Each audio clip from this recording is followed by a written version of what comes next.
August 23, 2001. Air Transat Flight 236 is cruising at 39,000 feet.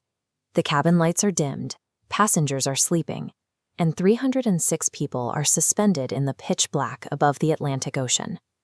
Inside the cockpit, a notification suddenly flashes on the screen. Fuel imbalance.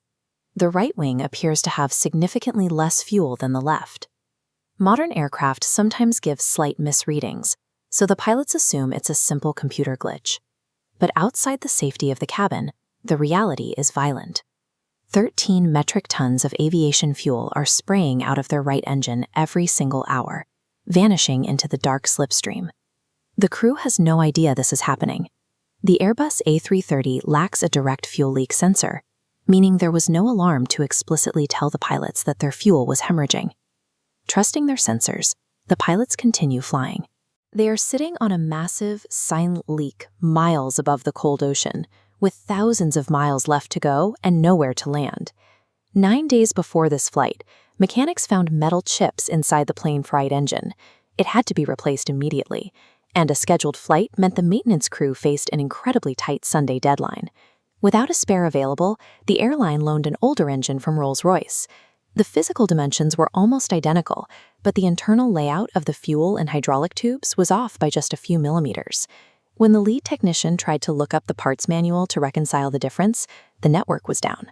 The instructions actually existed on an offline CD in the building, but under pressure, the mechanic forced a new design fuel tube next to an old design hydraulic tube.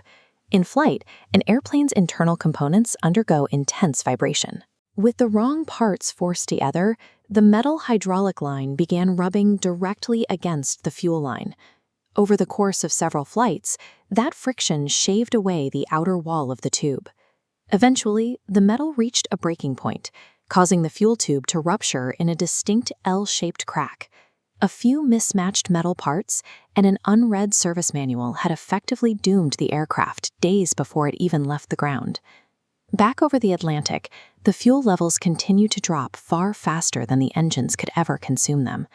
Under the mounting stress, the pilots work from memory rather than pulling the physical checklist.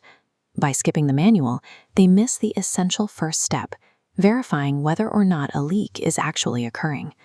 Assuming the right engine was simply starving for fuel, the pilots decide to open the crossfed valve linking the left and right tanks. Opening that valve essentially drained the remaining healthy fuel from the left wing, pumping it rapidly across the aircraft and straight out of the sever pipe on the right.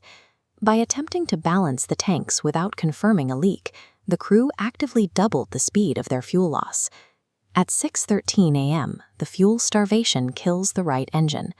13 minutes later, the left engine also dies. The reassuring hum cuts out, plunging the entire cabin into pitch darkness and a hollow, total silence. As the main power fails, a small windmill called the ram air turbine drops from the belly of the plane. It spins in the wind, generating enough electricity to keep the basic flight instruments alive.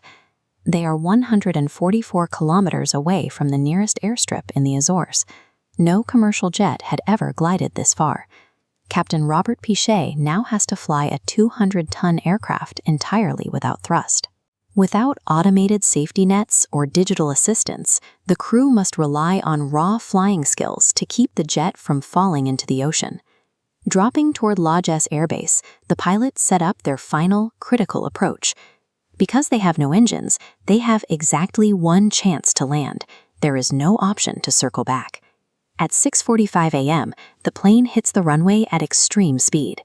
The wheels lock up until the tires explode and grind against the concrete, sending thick sparks into the air as the pilots slam on the emergency brakes. After skidding down the tarmac, the aircraft finally comes to a halt. Despite the high-speed, Piché had spent years landing small planes in remote areas and even served time in prison for drug smuggling. That unconventional background provided the experience required to guide a dead airliner to a safe halt. Flight 236 remains a stark reminder of how a sequence of mechanical flaws and procedural lapses can cripple a modern jet, and how raw piloting skill can still override a total system failure.